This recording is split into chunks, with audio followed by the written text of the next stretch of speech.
ফেসবুকে অনেকের ওয়ালেই সাকিব আল হাসানকে নিয়ে একটি তথ্য দেখলাম ঘুরছে।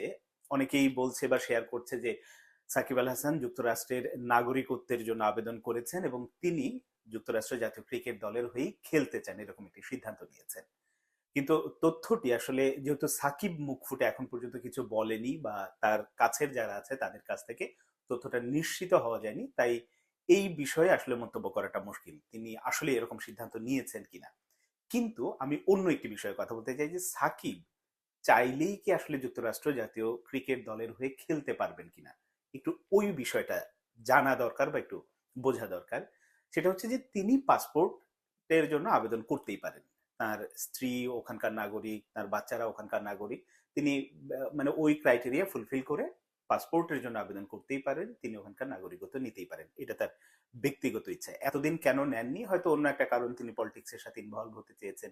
বাংলাদেশের যে নিয়মটা আছে যে অন্য দেশের নাগরিকত্ব চাইলে, মানে অন্য দেশের নাগরিকত্ব থাকলে বাংলাদেশে নির্বাচন করতে পারবে না, জাতীয় সংসদ নির্বাচন, এরকম একটি ব্যাপার। তাকে ওই নাগরিকত্ব ত্যাগ করতে হবে তবেই পারবে। তো এরকম হয়তো চিন্তা ভাবনা থেকে উনি এতদিন নেননি, কিন্তু উনি ওটা নিতেই পারে। এখন মূল ব্যাপারটা হচ্ছে যে সাকিব আল হাসান যদি বাংলাদেশের জার্সি বাদ দিয়ে জাতীয়, মানে যুক্তরাষ্ট্র জাতীয় দলের হয়ে খেলতে চান, তাহলে তিনি খেলতে পারবেন কিনা, এই ব্যাপারটা কিন্তু একটু জটিলতা আছে। একটা হচ্ছে যে প্রথমত তাকে যুক্তরাষ্ট্রের পাসপোর্ট থাকতে হবে, সেটা হয়তো পেয়ে যাবেন। পরের যে ক্রাইটেরিয়া গুলো আছে ওই জায়গাগুলোতে একটু মুশকিল আছে। সেটা হচ্ছে যে ওখানে বেশ কয়েকটা নিয়ম দেয়া আছে।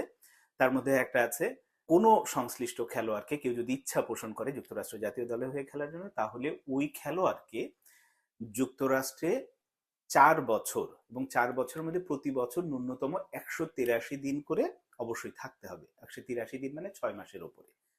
এবং সেটা আরো বেশি, মানে 5 বছরের মধ্যেও যদি 183 দিন করে প্রতি বছর থাকে, সেটাও আসলে যোগ্য হিসেবে বিবেচিত হবে। তারপরে আছে যে 3 বছর ওই দেশের ঘরোয়া ক্রিকেটের বিভিন্ন পর্যায়ের হতে পারে, ন্যূনতম 50% ম্যাচ সাকিব আল হাসানকে খেলতে হবে। তো এই দুটো জায়গায় আপনি যদি একটু পেছনে ফিরে তাকান, সাকিবকে আসলে গত 4 বছরের মধ্যে এরকম কোনো ঘটনা ঘটেছিল যে টানা 6 মাস যুক্তরাষ্ট্রে আছে? কখনো কখনো হয়তো এরকম হয়েছে, কিন্তু প্রতি বছর এরকম হয়নি।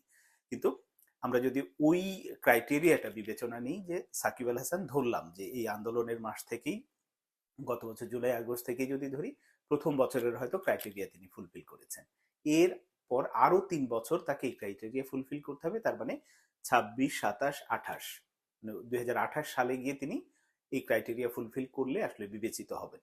এখন মনে হতে পারে সাকিব আল হাসান এত বড় ক্রিকেটার, তাকে চাইলেই তো যে কোনো দেশ নিতে পারে। কিন্তু আমরা বাংলাদেশে হয়তো অনেক কাগজপত্র ভোগিয়ে যোগিয়ে এটা ওটা করে আসলে করা সম্ভব, কিন্তু এই দেশগুলোতে নিয়মটাকে আপনি সঠিকভাবেই ফলো করতে হবে এবং নিয়ম মেনেই আসতে হবে। এরা নিয়মের ব্যত্যয়টা করতে চায় না বা করে না, এই কারণে আসলে তারা উন্নত।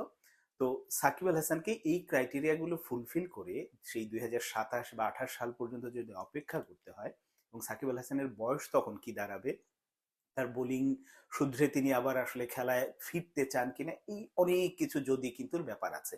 আবার ঘরোয়া ক্রিকেটে তিনি খেলবেন কি খেলবেন না, মানে যুক্তরাষ্ট্রের ঘরোয়া ক্রিকেটের কথা বলছি, সেগুলো অনেক বিবেচনায় নিতে হবে। ফলে সাকিব আল হাসানের জন্য আসলে যুক্তরাষ্ট্র জাতীয় দলের হয়ে খেলার সম্ভাবনাটা খুবই ক্ষীণ।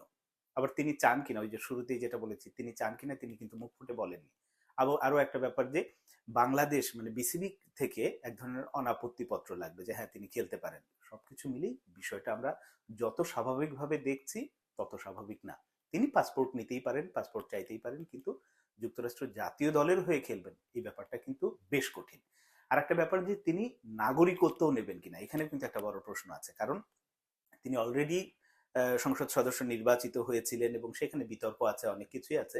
কিন্তু তিনি তো সংসদ সদস্য নির্বাচিত হয়েছিলেন আওয়ামী লীগের ব্যানারে। এখন তিনি যদি আওয়ামী লীগের হয়েই ভবিষ্যতে রাজনীতি করতে চান, বাংলাদেশে যদি সেটা যখনই হোক, আবার আওয়ামী লীগ যদি ফিরলো, তিনি যদি এই দলের সাথে যুক্ত থাকতে চান এবং এমপি হতে চান, তাহলে কিন্তু এই নাগরিকত্ব নিতে পারবেন না। আমাদের দেশে অনেক রাজনীতিবিদ আছে, অন্য দেশের নাগরিকত্ব আছে, তারা লুকিয়ে ছাপে বিভিন্ন মানে দুর্নীতি করে এটা মানে চাপা রাখেন যে তার অন্য দেশের নাগরিকত্ব আছে, তিনি এখানকার এমপি হন, এরকম একটা ব্যাপার আছে। কিন্তু সাকিব আল হাসানের ক্ষেত্রে এই ব্যাপারটা গোপন রাখা কঠিন হবে, কারণ তিনি একজন সেলিব্রিটি, তার সব খবরই সব জায়গায় প্রচার হয়ে যাবে, এটা যেমন হচ্ছে। ফলে আসলে সাকিব আল হাসান ওই পথেও হাঁটবেন কিনা, যে পাসপোর্টটাও আসলে যুক্তরাষ্ট্রের নেবেন কিনা, সেটা কিন্তু সময়ের ব্যাপার, সময় হয়তো বলে দেবে। কিন্তু আপাতত যেটা আমার কাছে মনে হয়, এটা আসলে সাকিব এই পথে পা বাড়াবেন না।